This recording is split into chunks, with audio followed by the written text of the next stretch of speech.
ಇದ್ರ ಪ್ರಕಾರ ಸರ್ಕಾರ ಏನು ಆದೇಶ ಮಾಡಿದೆ, ಏನಿದು ಬೋರ್ಡ್ ಕಥೆ, ಏನಿದು ಅಕ್ಷರಗಳ ಕಥೆ, 60-40 ಅಥವಾ 60:40 ಇದ್ರ ಕಥೆ ನೋಡ್ತಾ ಬಂದರೆ ನೋಡಿ, ಇಲ್ಲಿ ಸರ್ಕಾರ ಏನು ಆದೇಶ ಮಾಡಿದೆ ಅಂತ. ಕರ್ನಾಟಕದಲ್ಲಿ ಕನ್ನಡಕ್ಕೆ ಮೊದಲ ಆದ್ಯತೆ ಅಪ್ಪ. ನೀವು ಯಾವ ಭಾಷೆಯವರಾದರೂ ಇಲ್ಲಿ ಬನ್ನಿ, ವ್ಯಾಪಾರ ಮಾಡ್ಕೊಳ್ಳಿ, ವ್ಯವಹಾರ ಮಾಡಿ, ಅಂಗಡಿ ಇಡಿ, ಶಾಪ್ಗಳನ್ನಿಡಿ, ಮಾಲ್ ಇಡಿ, ಆದರೆ ಕನ್ನಡಕ್ಕೆ ಆದ್ಯತೆ ಕೊಡಬೇಕು. ನೀವಿಲ್ಲಿ ಎಷ್ಟು ಭಾಗ? 60%. ಒಂದು ಬೋರ್ಡ್ನ 60% ಭಾಗ ಕನ್ನಡ ಅಕ್ಷರಗಳಿರಬೇಕು, 40% ಭಾಗ ಇನ್ಯಾವುದೇ ಭಾಷೆ ಅಕ್ಷರ ನೀವು ಇಟ್ಕೊಳ್ಬಹುದು ಅಂತ. ಒಂದು 60% ಕನ್ನಡ ಅಂದರೆ 60% ಕನ್ನಡ, 40% ಉಳಿದ ಭಾಷೆ ನಾಮಫಲಕಕ್ಕೆ ಇಲ್ಲಿ ಸರ್ಕಾರ ಆದೇಶವನ್ನು ಒಂದು ಕಡೆ ಮಾಡಿದೆ. ಜೊತೆಗೆ ಕನ್ನಡ ನಾಮಫಲಕ ಅಳವಡಿಕೆಗೆ ಫೆಬ್ರವರಿ 28ರ ಡೆಡ್ಲೈನ್. ಅಂದರೆ ಇಲ್ಲಿಂದ ನಿಮಗೆ 2 ತಿಂಗಳ ಅವಕಾಶ ಇರುತ್ತೆ ನೋಡಿ. 2 ತಿಂಗಳ ಒಳಗೆ ಈ ಬೋರ್ಡ್ಗಳು ಬದಲಾಗಬೇಕು. ಮೊದಲೇ ನೀವು 60-40 ಅನುಪಾತದಲ್ಲಿ ಬೋರ್ಡ್ ಬರೆಸಿದ್ರೆ ಚೇಂಜ್ ಮಾಡೋ ಅವಶ್ಯಕತೆ ಇಲ್ಲ. ಈಗ ನಮ್ಮ ಗಾಡಿಗಳಿಗೆ ನಂಬರ್ ಪ್ಲೇಟ್ ಎಲ್ಲ ಚೇಂಜ್ ಆಯ್ತಲ್ಲ, ಅದೇ ಥರ ಇದು ಕೂಡ ನೀವು ಚೇಂಜ್ ಮಾಡ್ಕೊಳ್ಳೋಕೆ ಒಂದು ಅವಕಾಶ ಸಿಗುತ್ತೆ. 2 ತಿಂಗಳ ಕಾಲಾವಕಾಶ ಸಿಗ್ತಾ ಇದೆ. ಎಲ್ಲೆಲ್ಲಿ? ಅಂಗಡಿ ಮಾಲ್ಗಳಲ್ಲಿ ಕಡ್ಡಾಯವಾಗಿ ಕನ್ನಡ ನಾಮಫಲಕ ಇರಬೇಕು. ಕನ್ನಡದ ಬೋರ್ಡ್ ಅಥವಾ ನಾಮಫಲಕ ಅಂಗಡಿ ಮತ್ತು ಮಾಲ್ಗಳಲ್ಲಿ ಕಡ್ಡಾಯ, ಮಸ್ಟ್ ಆ್ಯಂಡ್ ಶುಡ್. ಅಲ್ಲಿ ವಿನಾಯಿತಿಗಳಿರಲ್ಲ, ಇರಲೇಬೇಕು ಅಂತ. ಸಾರ್ವಜನಿಕರಿಗೆ ಮಾಹಿತಿ ಅಥವಾ ಜಾಹೀರಾತು, ಅಡ್ವರ್ಟೈಸ್ಮೆಂಟ್ ಅಂತ ಹೇಳ್ತೀವಲ್ವಾ, ಇದು ಇನ್ಫಾರ್ಮೇಷನ್ ಆಗಲಿ ಅಥವಾ ಅಡ್ವರ್ಟೈಸ್ಮೆಂಟ್ ಆಗಲಿ, ಈ ಮಾಹಿತಿ ಮತ್ತು ಜಾಹೀರಾತು ಕನ್ನಡ ಭಾಷೆಯಲ್ಲಿಯೇ ಇರಬೇಕು. ಇದು ಕೂಡ ಇದೇ ಆದೇಶ ಅಥವಾ ಈ ಸೂಚನೆಯ ಒಳಗಡೆ ಇರತಕ್ಕಂಥ ಅಂಶಗಳಿದು. ಇನ್ನು ಸೂಚನಾ ಫಲಕ, ಸೈನ್ ಬೋರ್ಡ್ಸ್ ಅಂತೀವಲ್ವಾ, ಅದು ಸೂಚನಾ ಫಲಕಗಳು ಕೂಡ ಕನ್ನಡದಲ್ಲೇ ಇರಬೇಕು ಅಂತೇಳಿ ಸರ್ಕಾರ ಒಂದು ಕಡೆ ಆದೇಶವನ್ನು ಮಾಡಿದೆ. ಇಲ್ಲಿ ಇನ್ನೊಂದು ಕಡೆ ಶೀಘ್ರದಲ್ಲಿಯೇ ಕನ್ನಡ ಮತ್ತು ಸಂಸ್ಕೃತಿ ಇಲಾಖೆಯಿಂದ ಸುಗ್ರೀವಾಜ್ಞೆ ಜಾರಿಯಾಗುತ್ತೆ. ಆರ್ಡಿನೆನ್ಸ್, ಇದೇ ವಿಚಾರಕ್ಕೆ ಸಂಬಂಧಪಟ್ಟಂತೆ ಕನ್ನಡ ಮತ್ತು ಸಂಸ್ಕೃತಿ ಇಲಾಖೆ ಕಡೆಯಿಂದ ಒಂದು ಆರ್ಡಿನೆನ್ಸ್ ಇದು ಜಾರಿಯಾಗುತ್ತೆ ಇಲ್ಲಿ ಅಂತ ಹೇಳಿ ನೋಡಿ. ತೀರಾ ನೆನೆ ನಾವು ಚೆಕ್ ಮಾಡಿಕೊಂಡಾಗ ಕನ್ನಡ ಪರ ಹೋರಾಟಗಾರರು, ಕರ್ನಾಟಕ ರಕ್ಷಣಾ ವೇದಿಕೆ ಕಾರ್ಯಕರ್ತರು ಎಲ್ಲರೂ ಸೇರಿ ರಾಜ್ಯಾದ್ಯಂತ ಓಡಾಡಿ ಎಲ್ಲ ಕಡೆ ಬೋರ್ಡ್ ಕಿತ್ತು ಹಾಕೋದು, ಪ್ರತಿಭಟನೆ ಮಾಡೋದು, ಕೆಲವು ಕಡೆ ಕಲ್ಲು ಕೂಡ ಬಿದ್ದಿವೆ, ಕೆಲವು ಕಡೆ ಹೋರಾಟ ನಡೆದಿವೆ, ಕೆಲವು ಕಡೆ ವಶಕ್ಕೆ ಪಡ್ಕೊಂಡ್ರು, ಕೆಲವು ಕಡೆ ಅರೆಸ್ಟ್ ಆದರು, ಕೆಲವರಿಗೆ ಜುಡಿಷಿಯಲ್ ಕಸ್ಟಡಿ ಕೂಡ ಆಗಿದೆ, ಬಸ್ಗಳಲ್ಲಿ ತುಂಬಿದ್ರು. ಇದೆಲ್ಲ ಆದಮೇಲೆ ಇದ್ದಕ್ಕಿದ್ದಂತೆ ಮುಖ್ಯಮಂತ್ರಿಗಳು ಪ್ರೆಸ್ ಮೀಟನ್ನು ಮಾಡಿ ಈ ನಿರ್ಧಾರವನ್ನು ಹೊರಗಡೆ ಹಾಕಿದ್ದಾರೆ. At the same time DCM ಒಂದು ಕಡೆ ಹೇಳಿದರು, ನೋಡಿ ನೀವು ಹೋರಾಟ ಮಾಡಿ, ಪ್ರತಿಭಟನೆ ಮಾಡಿ, ನಿಮ್ಮ ಹಕ್ಕದು ಮಾಡಿ, ಆದರೆ ಕಾನೂನು ಮೀರಬಾರದು.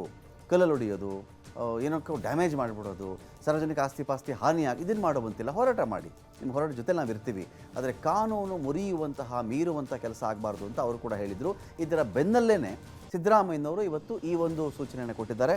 ಡೀಟೇಲ್ಸ್ಕೊಳ್ಳೋಕ್ಕೆ ಇದೀಗ ಕಾರ್ತಿಕ್ ಇದ್ದಾರೆ. ಕಾರ್ತಿಕ್, ಈಗ ಸಿದ್ದರಾಮಯ್ಯನವರು ಒಂದು ಕಡೆ ಕ್ಲಿಯರ್ ಆಗಿ ಸೂಚನೆ ಕೊಟ್ಟಿದ್ದಾರೆ, 60-40 ಅಥವಾ 60:40.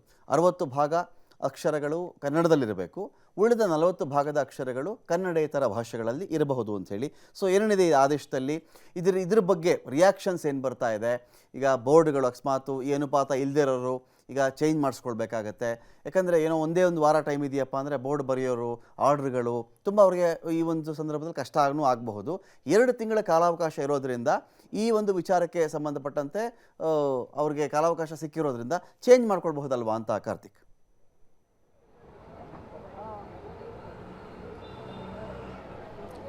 ಖಂಡಿತ ರಮಾಕಾಂತ್, ಏನು ಕರವೇ ನಿನ್ನೆ ಅಕ್ಷರಶಃ ಬೆಂಗಳೂರಿನಲ್ಲಿ ಪ್ರತಿಭಟನೆಯನ್ನು ಮಾಡಿತು.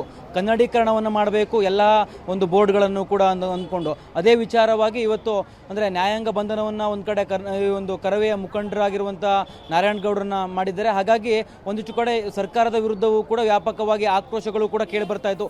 ಅದೇ ಒಂದು ಹಿನ್ನೆಲೆಯಲ್ಲಿ CM ಸಿದ್ದರಾಮಯ್ಯನವರು ಇವತ್ತು ಒಂದು ಮಹತ್ವದ ಸಭೆಯನ್ನು ಮಾಡಿರುವಂಥದ್ದು. ಸಭೆಯಲ್ಲಿ ಪ್ರಮುಖವಾಗಿ ಗೃಹ ಸಚಿವರು ಕೂಡ ಭಾಗಿಯಾಗಿದ್ದರು. ಜೊತೆಗೆ ಪೊಲೀಸ್ ಇಲಾಖೆಯ ಪ್ರಮುಖರು ಮತ್ತು BBMPಯ ಪ್ರಮುಖರು, ಕನ್ನಡ ಮತ್ತು ಸಂಸ್ಕೃತಿ ಇಲಾಖೆಯ ಪ್ರಮುಖರು ಕೂಡ, ಅಧಿಕಾರಿಗಳು ಕೂಡ ಭಾಗಿಯಾಗಿದ್ದರು. ಅಂದರೆ ಈಗಾಗಲೇ ಒಂದು ಸಭೆಯನ್ನು ನಡೆಸಿ ಸಭೆಯ ನಂತರದಲ್ಲಿ ಸಿದ್ದರಾಮಯ್ಯನವರು ಕೂಡ ಒಂದು ಸಾಕಷ್ಟು ವಿಚಾರವನ್ನು ಕೂಡ ಹಂಚಿಕೊಂಡಿರುವಂಥದ್ದು. ಈಗಾಗಲೇ ಸರ್ಕಾರ ಅಂದರೆ ಫೆಬ್ರವರಿ 28ರವರೆಗೂ ಕೂಡ ಅವಕಾಶವನ್ನು ಕೊಟ್ಟಿದೆ. ಫೆಬ್ರವರಿ 28ರ ಒಳಗಾಗಿ ನಾಮಫಲಕವನ್ನು ಕನ್ನಡೀಕರಣ ಮಾಡಬೇಕು, 60-40 ಆಧಾರದಲ್ಲಿ ಕನ್ನಡೀಕರಣವನ್ನು ಮಾಡಬೇಕು ಅನ್ನುವಂಥ ಒಂದು ಆದೇಶವನ್ನು ಮಾಡಿದೆ. ಅದರ ಅನ್ವಯದಂತೆ ಅಧಿಕಾರಿಗಳಿಗೂ ಕೂಡ ಈಗ ಸೂಚನೆಯನ್ನು ಕೂಡ ಕೊಡಲಾಗಿದೆ. ಜೊತೆಗೆ CM ಸಿದ್ದರಾಮಯ್ಯನವರು ಏನು ನಿನ್ನೆಯ ಹೋರಾಟದ ಬಗ್ಗೆಯೂ ಕೂಡ ಪ್ರಸ್ತಾಪವನ್ನು ಮಾಡಿರುವಂಥದ್ದು. ನಾರಾಯಣಗೌಡರ ನೇತೃತ್ವದ ಒಂದು ಕರವೇ ಏನು ಪ್ರತಿಭಟನೆಯನ್ನು ಮಾಡಿದೆ, ಕರವೇ ಪ್ರತಿಭಟನೆ ಮಾಡೋದಕ್ಕೆ ನಾವು ಅವಕಾಶವನ್ನು ಕೊಟ್ಟಿದ್ದೆವು.